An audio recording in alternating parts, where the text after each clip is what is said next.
फिर से आपका स्वागत है रीड बुक क्लब में। अगर आप चैनल पे नए हैं तो चैनल को सब्सक्राइब कर दीजिए, लाइक कर दीजिए और शेयर कर दीजिए। हेलो हाय दोस्तों, चलिए शुरू करते हैं आज के दिन एक और ही बेहतरीन ऑडियो बुक समरी के साथ, जिस बुक का नाम है द 10x रूल। इस ऑडियो बुक समरी को दोस्तों हम चैप्टर बाई चैप्टर सुनेंगे। चैप्टर 1, क्या आप जानते हैं सफल और असफल के बीच का अंतर क्या होता है? क्या कभी आपके लाइफ में ऐसा हुआ है कि आप सेंटर ऑफ अटेंशन पाने के लिए मरे जा रहे थे? हो सकता है हाई स्कूल टाइम में ऐसा हुआ हो, या कॉलेज या कोई स्पोर्ट खेलते समय हुआ हो, या फिर बिजनेस वर्ल्ड में कि आपको लगा कि उस टाइम जो भी बंदा आपको देखे बस आपका दीवाना हो जाए। इसका जवाब शायद यही होगा कि आप में से बहुत से लोगों ने ये चीजें अपनी लाइफ में कभी ना कभी एक्सपीरियंस की होगी। लेकिन असली सवाल ये है कि क्या आप सच में स्टार अट्रैक्शन बन पाए? क्या आप लाखों दिलों की धड़कन बने, या फिर किसी एक भी बंदे का दिल जीत पाए? अगर नहीं तो कोई बात नहीं, क्योंकि मैं आपको बताता हूँ कि अभी कुछ खास देर नहीं हुई है। लेकिन अगर आपका जवाब हाँ है तो मैं दावे से बोल सकता हूँ कि आप इससे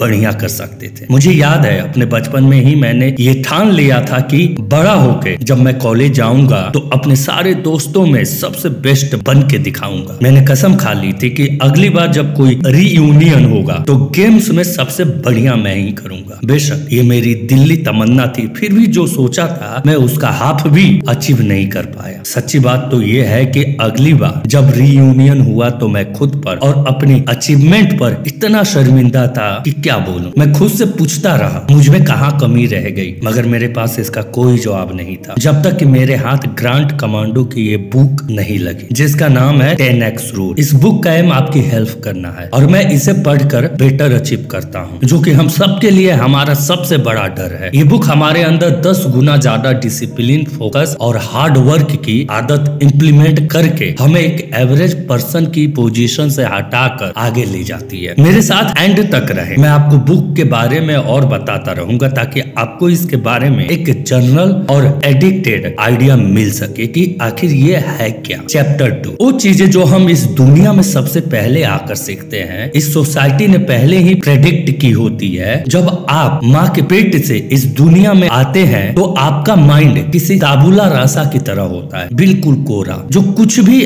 आज आपकी नॉलेज है वो इस सोसाइटी और एसोसिएशन की देन है। अब जैसे मेल मेडिटेशन और फीमेल सबमिशन, यानी मर्दों का बोलबाला और औरतों को दबा कर रखना, ये चीजें हमारी सोसाइटी ने पहले ही डिसाइड कर ली थी। हम तो बस उसको आगे फॉलो कर रहे हैं। मेरी लाइफ में एक ऐसा टाइम था जब मैं सोचती थी कि अपनी माँ को छोड़कर मैं इस वर्ल्ड में हर औरत से आगे हूँ। मैं हर रोज अपनी बड़ी बहन से लड़ती थी क्योंकि मुझे लगता था कि वो मुझे दबा कर रख रही है। क्यों? ये सब मैंने कहाँ से सीखा? ऑफ कोर्स इसी सोसाइटी ने ही मुझे ये सिखाया होगा। दूसरा मिथ जो हमें सोसाइटी से सीखने को मिलता है वो ये है कि मीडियोकर बने रहने में कोई बुराई नहीं है, और अनलकी हम भी इसे मानकर फॉलो करने लग जाते हैं। कार्डोन के हिसाब से ये सबसे बड़ा झूठ है जो सोसाइटी ने हमें सिखाया। अगर सोसाइटी को अपना मीडियोकर बनना पसंद है तो ये उसके लिए अच्छा है, ना कि आपके लिए। आपको तो सक्सेसफुल बनने के लिए इस जिंक्स को तोड़ना ही होगा। मैं बचपन से ही अपने डैड को हर रोज सेम चीज करते हुए देखते रही। वो सालों तक एक ही जॉब करते रहे, वो ऐसे ही खुश थे। हालांकि उन्होंने मुझे और मेरे भाई बहनों को स्कूल भेजा, मगर खुद वे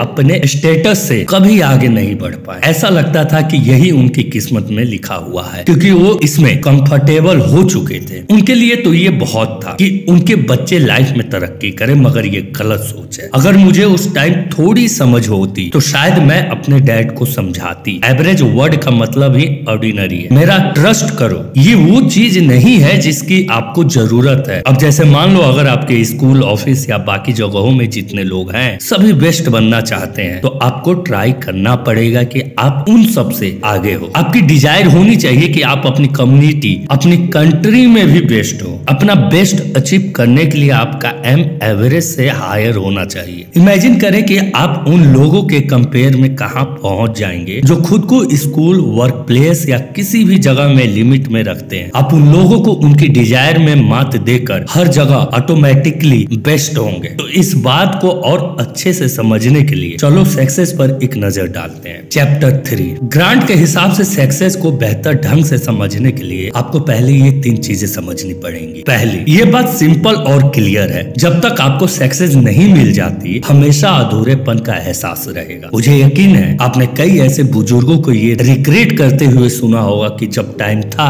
तब मुझे ये चीज करनी थी मगर नहीं कर पाया। ऐसे लोग हमेशा हाथ मलते रहते हैं क्योंकि उन्हें लाइफ में वो फुलफिलमेंट वाली फीलिंग नहीं आ पाती। और अगर आपको अब तक कोई ऐसा बंदा नहीं मिला तो मेरे डैड की स्टोरी ले लीजिए जो इसका परफेक्ट एग्जाम्पल है। आज तक मेरे डैड रोते रहे कि मैंने कैसे अपनी सारी जवानी ऐसे ही वेस्ट कर दी। यही होती है अनफुलफिलमेंट की फीलिंग, रिग्रेट से भरी हुई लाइफ। दूसरी, मुझे कुछ ऐसे भी लोग मिले जिन्हें लगता है कि उनकी सक्सेस का ठेका उनके पेरेंट ने ले रखा है। कुछ दिन पहले एक अमीर आदमी के बेटे ने अपने फ्रेंड को ये कहा कि उसके पापा उसे सक्सेसफुल बनाने के लिए मेहनत कर रहे हैं। अब ये कोई अच्छी बात थोड़ी ही है। आपके सक्सेस आपके हाथ में है और इसे हासिल करने के लिए जो करना है आपको करना है। 3, ये बहुत पॉपुलर थिंकिंग है कि सक्सेसफुल मुश्किल से हाथ लगती है और इसे पाना बहुत मुश्किल काम है। सच तो ये है कि ऐसा बिल्कुल नहीं है। इस रॉन्ग माइंडसेट से चलते कई सारे लोग अपना बेस्ट अचीव करने से रह गए। इसी रॉन्ग माइंडसेट ने कई लोगों को इतना ज्यादा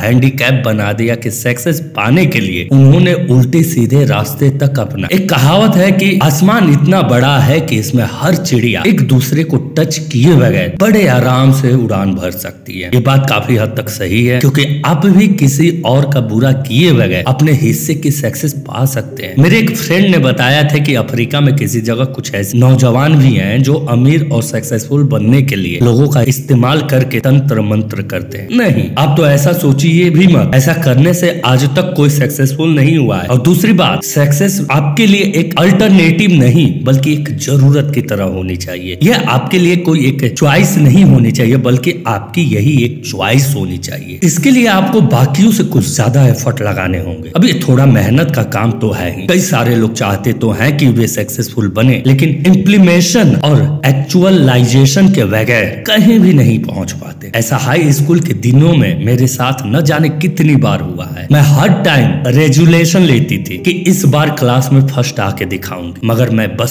सोचती रह जाती थी। मैंने कभी भी उतना एफर्ट नहीं किया और इसीलिए मैं कभी भी क्लास में बेस्ट नहीं बन पाई। टॉप में पहुंचने के लिए आपको दूसरों से काफी ज्यादा कोशिश करनी पड़ेगी। यही 10x रूल है। हालांकि मैं आपको बता दूं कि अपने साथ वाले लोगों से 10 गुना ज्यादा चैलेंजेस लेने होंगे।